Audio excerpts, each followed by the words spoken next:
We played in the Acropolis in Athens, which was really exciting. Then we went to Egypt and Jordan. We played for the King of Jordan. In 2018, I moved to Beijing to work, and I didn't think I was going to play as much music as I did. Windscreen wipers and stirring the pot. I needed to be able to play to go into his class. That's what it was. You probably fancied him as well. Yeah, maybe I fancied him. I can't remember. It's 20 years ago.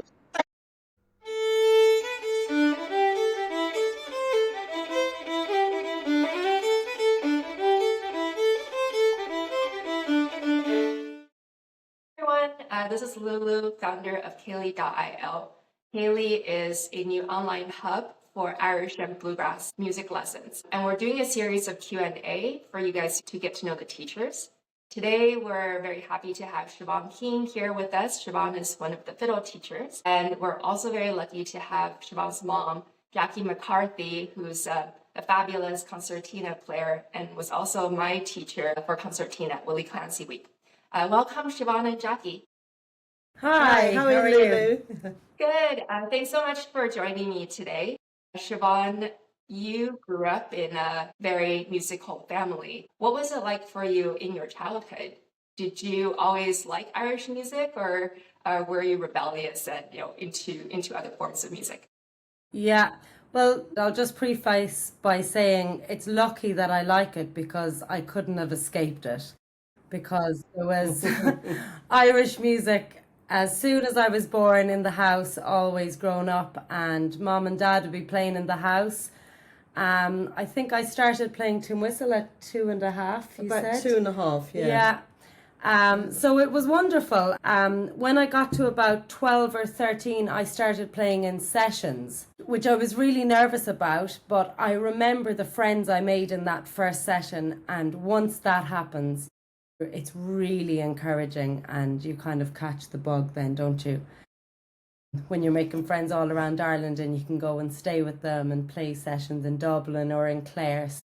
Yeah, I always liked Irish music. I was never really rebellious against it, was I? No, No. I don't remember ever. And now I love it more than ever. Yeah, you used to play CDs up in your room all the time. didn't Yeah. you? Yeah, I remember that. And so when you first started learning the tin whistle, and then later on when you picked up the fiddle, were you learning from your parents? Did you have other teachers? Yeah, so I kind of started the whistle and the fiddle informally in the house with mom and dad. And then dad actually taught private lessons to outside students. So I used to go into those lessons for fiddle and whistle.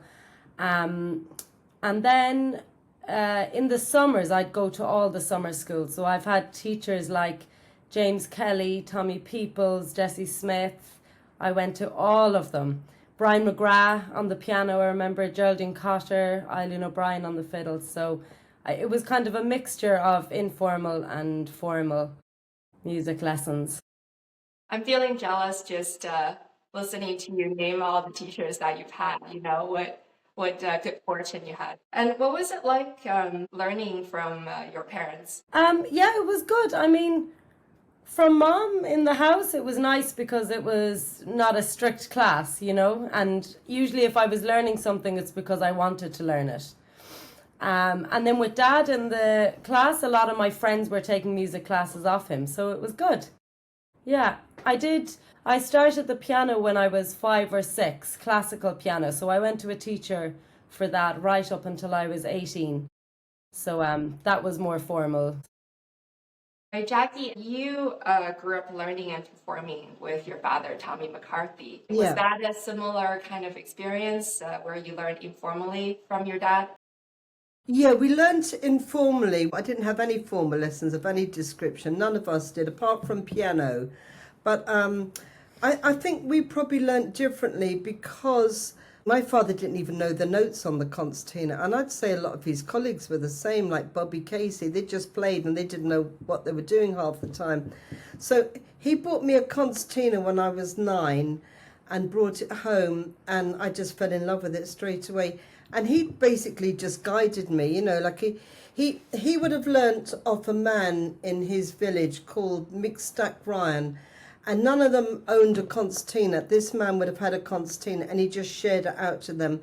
And he would have gone out the back of his house to gather turf for the fire, and he would hear them playing a wrong note, and he'd just shout in, no, you need to play the next note up or the next note down. That's wrong, you know. And that's how my dad taught me in our kitchen in London. I didn't know the notes either. I didn't know the notes till maybe about, 30 years ago when I started teaching. Yeah. None of my sisters or brother would have had formal lessons from anyone. It was just that way, you know. And so how, and this is a question for the both of you, how did you approach practicing? If you were learning informally from your parents and being corrected by saying right note, wrong note, did you have a more targeted practice session, or was it just because you played all the time that you improved? Yeah, I think for me it was a mixture of both. Certainly piano, practicing for the exams, it's very much targeted practice. But I think, to be honest, I had such a bug for music. I was living and breathing music. I think at one stage I decided I wanted to take up the concertina. Yeah. And I remember for the first time ever, Mom and Dad actually asking me to stop, just to put the concertina down for a minute, because I just practiced and practiced and practiced non-stop. Because I was addicted to Irish music. So I think for me it was like playing so much that it didn't have to be targeted. Like I couldn't have not improved. Yeah. That's how I think I... Do you agree? Yeah, I think so. I don't remember that. We probably did tell you to shut up, though. Yeah. Yeah. I think I was about 14 or 15. I was sitting in here in the kitchen and just non-stop. I wanted to do the classes with Jack Talty at the Mrs. Crotty weekend. Oh. And I needed to be able to play to go into his class. That's what it was. You probably fancied him as well. Yeah, maybe I fancied him. I can't remember. It's 20 years ago. Edit that out. What about you? Well, when my father bought me the concertina when I was 9, I often tell this story. I'd play it before I'd go to school in the morning. I probably thought about it all day long instead of my lessons. And as soon as I came home, I'd play it straight away in the kitchen. And then I'd go to bed and I probably dreamed about it. It's all I thought about for I don't know how long. But I just played and played and played and played. And yeah, just because I loved it, basically. I don't think I was aiming. Well, actually, my dad put me into the All England floor when I was about 10 in Cecil Sharp House. And now, we were never a family that were into competitions, but my father thought it'd be nice to do it to encourage me. And this is how the concertina was then and now. I was the only one in it. There was no one of my age group. It was actually under miscellaneous. There was probably, I can't remember, maybe mandolins and different instruments like that. And then when I came to Ireland for the All Ireland, so I'm an All England champion on the concertina. And then we came to Ireland and there was Noel Hill, his sister, and a girl from Roscommon, I think, that played about 15 different instruments. And that was it. That was it of our age group. So in comparison to now, it's so different. Now, yeah. It's crazy how many kids are learning. Yeah. It just wasn't a played instrument. There were people of my father's generation and older, but not my generation, you know. Siobhán, you're also a school teacher, right? In addition to teaching music, and that has brought you to some far-flung places around the world. How was that experience, and were you able to find Irish music in those places? Yeah, so in 2018 I moved to Beijing to work in an international private primary school, and I didn't think I was going to play as much music as I did. So I was there for 7 years, and Beijing being the capital has all the embassies, so I ended up meeting Jalen Chu, a flute player from Shandong province beside Beijing, and he actually did the Masters in Irish Music and Dance in UL a few years ago. But I met up with him and a few of his friends and we formed a band. We called ourselves MAGA. So we did a lot of gigs for the Irish Embassy and we were organising events. And we had a Kayley band at one stage. We played for the St Andrew's Ball, for the Scottish Society. So that was wonderful. And as well as Irish music, there was also all kind of bands, bluegrass bands. I was in a bluegrass band, a 1950s, 60s rock and roll band. And I think if I didn't have the music, I wouldn't have stayed in Beijing so long. The job was wonderful, but it was the connection with music that I was able to get.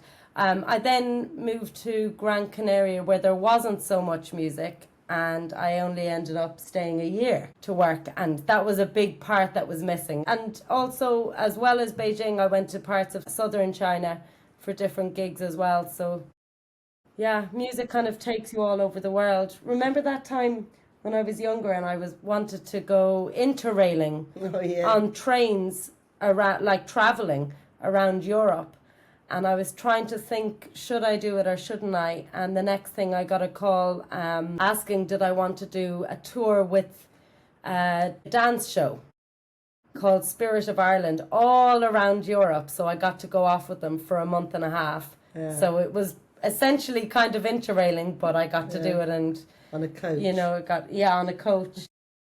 Would you say that you manifested that because you wanted to do it, you know, and the next thing, the opportunity came along?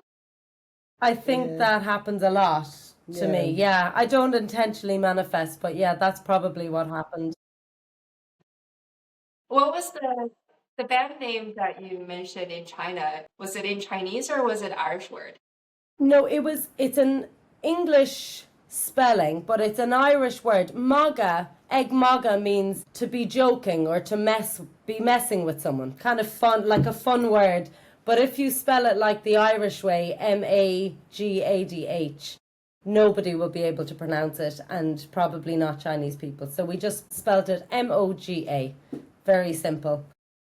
And the people that you played with in China, were they mostly expats, or did you see a lot of native Chinese players? A lot of native Chinese, a few expats, American, Irish, but a lot of Chinese. And it seemed to get more and more people coming out. From Riverdance, didn't they? Quite a few of Jalen Chu's students used to come into the session as well. We used to play a session in the Irish bar.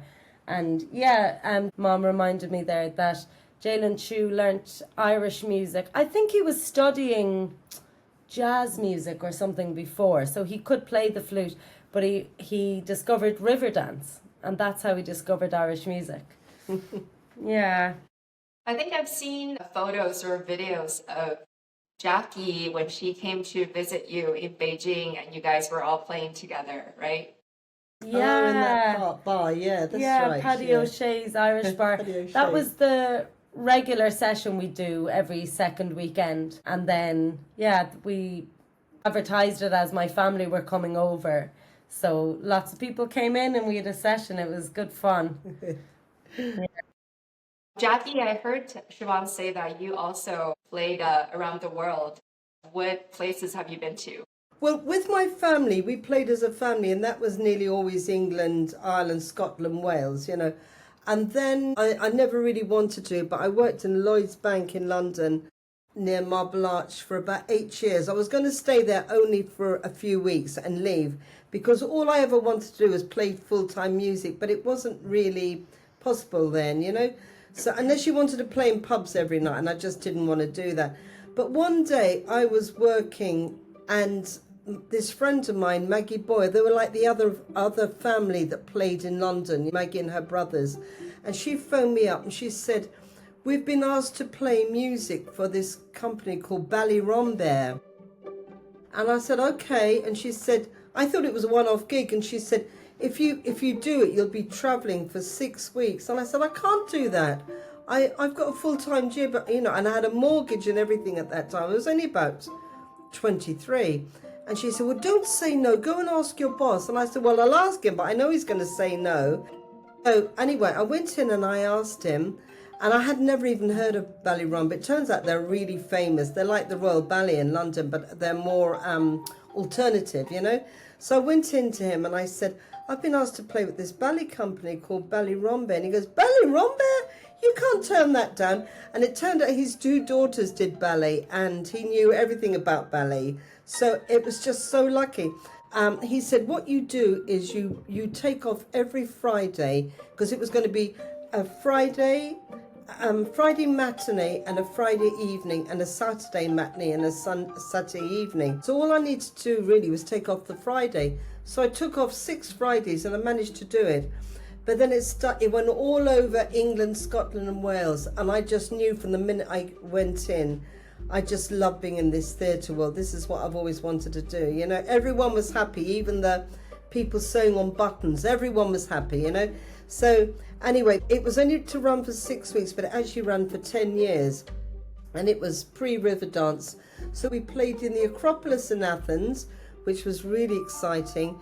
Then we went to Egypt and Jordan. We played for the King of Jordan.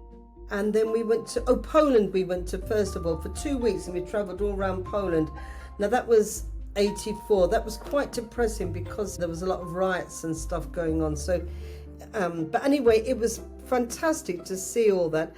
And then myself and Tommy, we made a CD together. Then it stopped actually after 5 years. Then myself and Tommy started going to Canada and America a lot. And then we ended up playing in Zambia. The people that were involved in the ballet had a Zambian landlords, you know, in Lusaka. So we got a trip to Zambia and played all around. Oh my God, seeing wildlife out in the, you know, it was fantastic. And down to Zimbabwe. And then another time I went to Tanzania with my sister for a weekend, St. Patrick's weekend. And then about maybe 15 years ago, a whole gang of us went to a festival in Mali in the desert. It's near Timbuktu. And we travelled across desert. There was myself, my sister, Nolly Casey, who's a fiddle player, Mary Bergen, Gary O'Brien, and a baron player called Paul Phillips. And we travelled across desert for 8 days, sleeping in tents and sleeping on rooftops in convoy on 3 jeeps. And we had a driver because there's no way you could drive. It was just desert, you know, and a lot of funny things happened along the way. And we just had one gig at this festival that was organised by the natives. So everyone camped there. We had goat and lamb every day for the 10 days that we were there, no vegetables. And everything just came. When we were brought into a restaurant, they killed the lamb or the goat, and that was it. Nothing came out of packages. Everything was from the land. So we did that, and that was fantastic. People came from all over the world for that festival. And we met some fantastic local musicians. That's not going anymore now because a war has happened there since. But that was a real experience, that was. Yeah, that sounds like it's almost out of a movie, you know, Jacqui. And it's so exciting that you were able to travel to such places because of Irish music. And how did the locals receive the music? You know, imagine that it's very different from what they usually listen to. Yeah, well, we were actually the first Irish music group that was ever there. And I remember one man in the audience, all you could see was his gold teeth, and he had the robes on. And he just kept saying, I love it, I love it, I love it, you know. And they're all dancing up on tables and everything. Yeah, it was great. And at the same time was Paddy Keenan. Him and Liam Wanley ended up camping beside us, but they didn't know we were there. And it was quite funny. We were shouting out Paddy's name, and he didn't know who was shouting his name in the middle of the desert, you know. So that was great fun, yeah. That was very, very memorable. We'll never forget that one. Thanks so much for sharing that with us, Jacqui. Siobhán, do you have some common exercises that you do with your students? Yeah, so I think it's really key to have a loose bow hand when you're playing the fiddle. And you feel nicer playing as well when you just have a loose bow hand. I've got the bow here. Sorry, Mom. So it's just nice and loose, because everybody, when they pick up a bow for the first time, they tense this up straight away because they have to concentrate on where to put their fingers, and they're concentrating on this, and meanwhile this is 100% of the time it's going to tense up. So just concentrating before we even pick up the fiddle to play something, that they're warming up their wrist. So I'll just show you some of the exercises. So you hold, sorry, just hold your elbow in place, so you're not moving it at all. It's straight in. So you're isolating your wrist completely, holding your bow, and you're just tilting it over and back. Yeah. And then I have a few more, but I'll do one more. Stirring the pot, depending on the age of the person. I have some kids names to make it attractive for them. Windscreen wipers and stirring the pot. I think it probably is good for other instruments too, right? To loosen up the shoulders and the wrists too for whichever instrument you're playing. That's Yeah, great. for I sure. never think to stretch before I start practicing, but I think it's a good thing to do. Yeah, definitely. And then, so that's warming up the wrist, and then to help them develop their musical ear. If we're going to learn a tune, I like to expose them to the music so they can hear it first from me playing, or maybe from some recordings, or looking at the notes. I'll get them to try and sing it. So to try and get the tune in their head before they transfer it onto the fiddle, so that they've got some exposure to it, and then that's a skill in itself, transferring it from in their head into their fingers. They're kind of doing it themselves then. It's not stone cold from the notes. It's a bit more of a musical approach.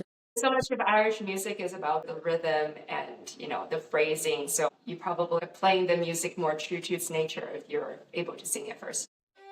Thanks so much for joining me today and telling us your window pro stories from when you're learning and also traveling. Yeah. Thank you, Lulu. Thanks very much. Yeah.